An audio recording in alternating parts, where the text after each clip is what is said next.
Welcome back to the Phantom Zone. It is the most earth-breaking, ground-shaking, but never media show money-taking. The man, the myth, the legend, the most electrifying villain in all of YouTube entertainment today. And this is the first of a huge series that I'm doing. I could only tweet out some things, so let me make this clear. This ranking isn't every Disney Plus show. It's just the Marvel Disney Plus. And if this does well, I'll do one, I'll probably do it anyways on Star Wars and so on and so such. But this is a big project, so I didn't include the movies because unlike Star Wars, Marvel has like 30-something movies, so I might do those on their own if this is something that people enjoy. But this is just a Disney Plus series because I felt like when they were reviewed at the time, people had super high expectations and may not have reviewed these as fairly as they could have been reviewed. Some controversies came out about certain shows. I think some people read into some things and had some bad takes. So I wanted to rate these shows on the merit of the shows themselves. Maybe at the end I will try to tell you which ones connect to what and kind of highlight the shows that have connective tissue to like the movies and movie events and stuff like that. And as I review the show, I'll go through it. So first off, let me clear up my rating on this. My rating system is as follows. Just so everyone's clear, because everyone seems to be confused, I give out a lot of 5s and 6. So I'm going to break it down. And maybe I'll do it every video, maybe not. But 1 through 4, to me, is a bad show. So while the number gets higher for me, I do a 1 to 10 system. So 4 is not halfway to 10. So it's not even average. These are shows I won't watch them again. I wouldn't recommend anyone. They're just garbage. And they're not worth the time, and I'm probably angry if I've got that low of a score about this particular thing. Now, 5 and 6. 5 and 6 are the middle of the pack. 5 and 6 are average movies that, or shows that, while they're good, there's a lot of things within them that drag down the overall score for me. So maybe the story didn't come together, maybe the special effects weren't good, maybe it was a combination of all of them, and I'll explain those reasons. But it's not that they're terrible, but they're not ones that I'll go back to and watch again. If it's on in the background, I might put it on, but other than that, I'll never revisit this product, whether it be a movie or a show, ever again. Now, 7 and 8. These are good shows. And just because something gets a 7 or an 8, it doesn't mean that I think it's crap. It's just for the next rating, which I'll explain, you have to be pretty amazing for me to excuse the flaws of a show or a TV series or a movie or whatever I'm watching. So 7 or 8 means that it was so close. It was so close to being what I would consider perfect, but there was just 1 or 2 things that really dragged it down, and it just couldn't climb past anything else that I'd seen. But I will go back to this, and I would recommend somebody else to watch it, because they might see a 9 or a 10, where I just, for me, certain things, maybe some nitpicks or things, hampered it from being as good as it could have be. And finally, 9 and 10, and I put these together because 10 for me is really an unattainable rating at this point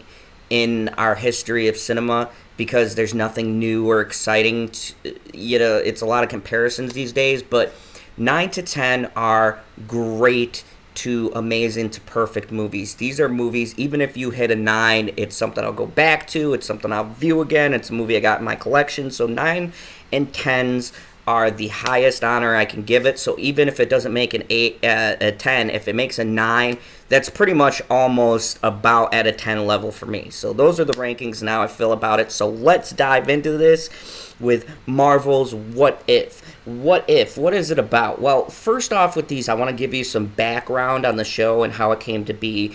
Then I'm going to tell you how many episodes and the run times, and then I'll get into my good, my pros, my cons, and then my overall rating. Now, just to note, I will not be going over every single episode. In my pros, I'll put the best episodes and why I liked them, and in my cons, I'll put the weakest episode and why I didn't like it. But I'm not going to go over every single episode because this video would be like 30 minutes long, and I really don't want to get into that. Just watch the show after this to rate it. So, this show, What If, is an American animated anthology series created by A.C. Bradley for streaming service Disney Plus, based on the Marvel comic series of the same name. Is the fourth television show in the MCU. And why did I start at the fourth? Because I'm going to watch some of these shows out of order because I'm doing a ranking, but I'm not going by chronological order. I started with the one I never finished to give it a fair shot. So it's the fourth television series in the Marvel Cinematic Universe, produced by Marvel Studios, the studio's first animated series. The series explores alternate timelines in the multiverse that show what would happen if major moments, or minor, from the MCU films occurred differently. Bradley serves as the head writer along with Bryan Andrews, who was directing. Jeffrey Wright stars as the Watcher, who narrates the series alongside many of the MCU film actors reprising their roles for Marvel Studio while developing the series. Marvel Studios head of visual development, Ryan Meinerding, helped define the series' cel-shaded animation, which was designed to reflect the film and take inspiration from classic American illustrators. Animation for the first season is provided by Blue Sprite Squeeze, Flying Bark Productions, and Stellar Creative Lab, with Stephan Franck as head of animation. The first season of What If premiered August 11th, 2021, and ran for 9 episodes until October 6th. It was part of Phase 4 of the MCU. A second 9-episode season is expected to premiere in 2022. The series has received generally positive reviews, praise for the voice acting, animations, creative storylines, scenarios, episode lengths, and writings received some criticism. A Marvel zombie series based on the What If episode is in development. Let me get into, now that I gave you some background, let me go into first my pros for the series, because there is a lot of things that when I first initially heard about this, I'd been burned by a couple of Marvel things, so I kind of gave up watching Marvel. I stopped at WandaVision, and then I came back into it for The Falcon and the Winter Soldier, and then I kind of stopped because I didn't like the direction that was going in, and I kind of got jaded. So I said to myself, I'm going to sit down now with a new perspective and watch these. And the one that I dreaded the most was this show. And surprisingly, it was bad. So let me give you some pros of this. The things that I like are little things that seem to change these stories. And the other thing that I like are these are self-contained episodes. So I think Disney releasing one episode every week really works to this show's benefit, because every single episode is a self-contained story. So it's not like these newer shows or Loki or WandaVision where you have to wait a week for an episode. I think that releasing What If one at a time really helps, because they're self-contained episodes that have their own story arc till the very end of the show, which the only 2 episodes that connect to each other are the last 2, and they cleverly made every single character from each story connect in the last one. And I think that's a better format for the once a week mandate that they have, the different way release plan, because they want to take it back to old school TV. I think this series works, and it's no different than like when you had Twilight Zone or something like that, because every story is self-contained. So you don't feel like you're being gypped or obligated to watch something if you don't like it. If you're watching a particular episode of this and you don't like it, you could just skip it, and the next one will be a different story. And really, they do connect, but I would say you really didn't have to watch some of these. I would say the first episode, the second episode, the fourth, and then the sixth connect to 8 and 9. So there's like 2 or 3 episodes in there that are kind of like self-contained, and I'm sorry, 7 too because of Thor. But they're mostly self-contained, so I like that aspect. Also, the animation. The animation is gorgeous on this. Now, I heard a lot of criticisms and stuff, but the one thing that a lot of people gave credit to, and I would give for this show, is that the animation is absolutely striking. It borders between a semi-realistic look for every character, along with a comic book aesthetic. It's really quite hand clap for the animation is pretty good. It's very bright and vibrant colors. It's dark where it needs to be. In particular, one of my favorite episodes in this show is episode 3, What If the World Lost the Mightiest Heroes? Because on top of doing bright, vibrant colors, the scenes at the ending where you find out who's killing off the Avengers, and that battle sequence is very dark and dreary. And, it was really, really well done.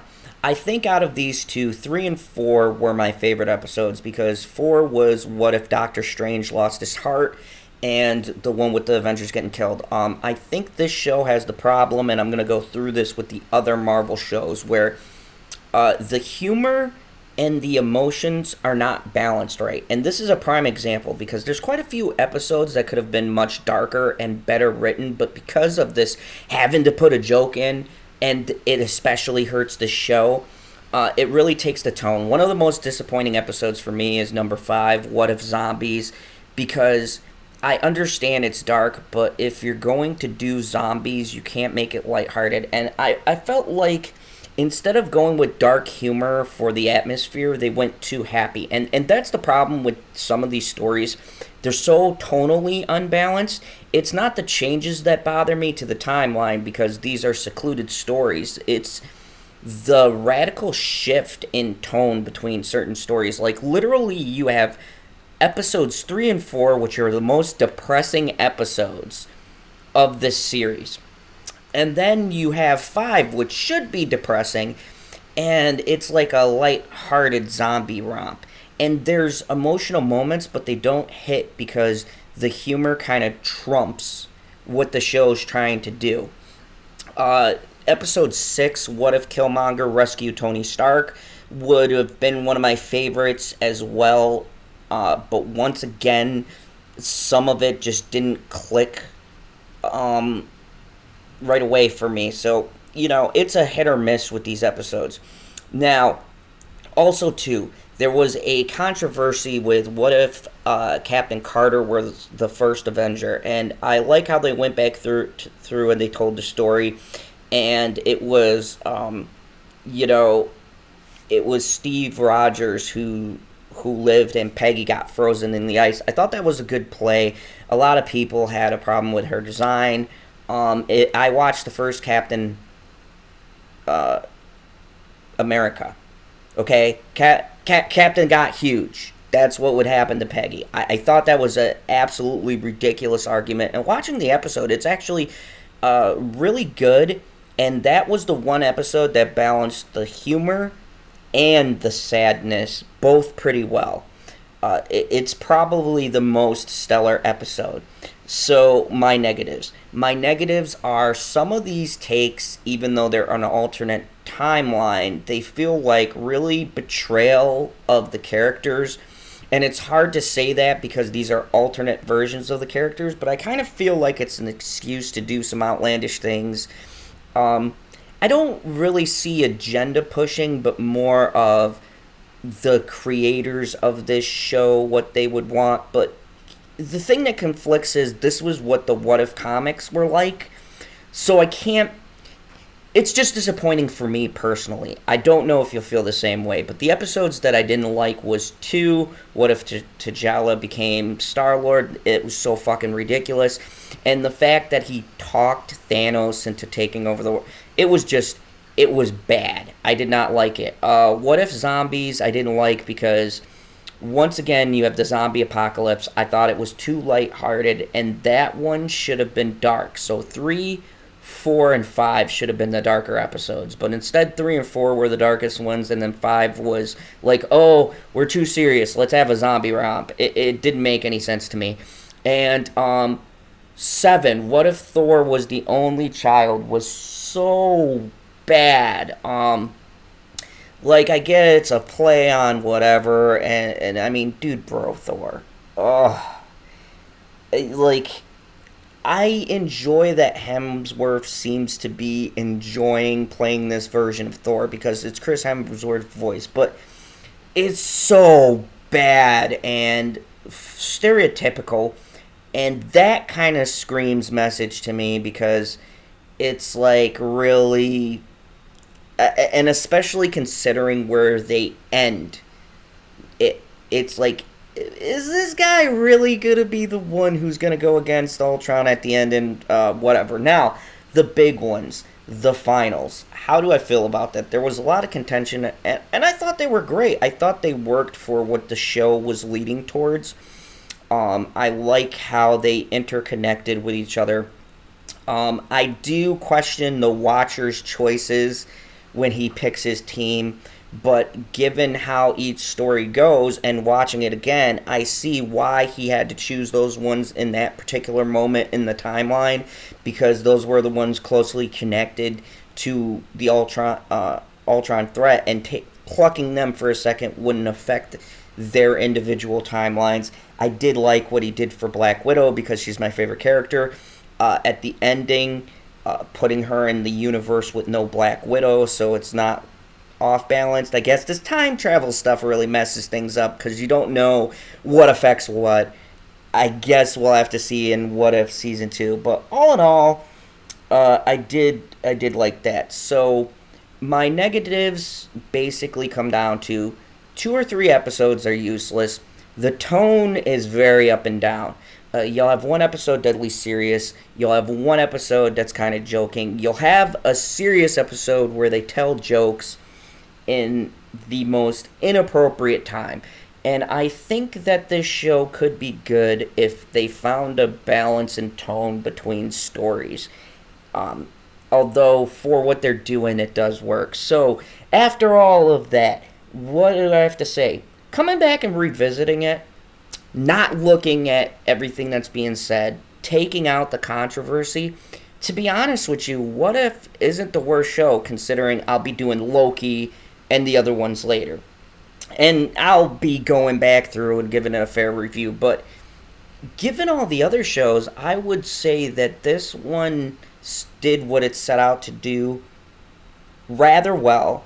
The big things I rate on is story, camera angles, voice acting, and if I liked it and had fun. And to be honest, I had fun with the show. It's an easy watch. They're only 36 minutes.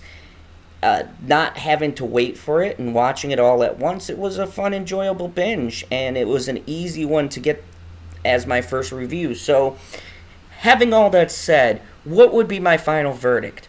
Well, there's 9 episodes. And there was 1, 2, 3 out of 9 that I didn't like. And on that scale, I didn't have to wait for this weekly. So I would suggest watching this, binging it, and not make it like a weekly thing. But watching it all together and seeing how it flows, I would give this show a 7 out of 10. I consider this in that above average to good rating. This is definitely above average with the voice acting and especially the animation. I think that the way the story comes together, it does pull itself together at the ending, but there's a stumble there in the middle. And I could see myself rewatching it, but what keeps it from like being that 9 or 10 status or something I'd go to readily is the fact that I don't like some of the episodes, but I can skip past them. So if you've got time, I would recommend going through this show. Even give the episodes I didn't like a try. You might like them. It just wasn't my particular cup of tea. I would be curious to see where this show goes, and I'll actually watch season 2. So, thank you very much, everybody, for watching. If you liked this video, hit that like button in the comments below. Let me know. Did you like What If? Did you not like What If? What is your favorite episodes? For me, my favorite episodes were 3 and 4. But I'd be curious on the bottom to know which episodes you liked and which you didn't like. Did you like how it concluded? Are you excited for another season? Anyways, write all that good stuff down below. And as always, remember the only rule here in the Phantom Zone, kneel before T'Challa.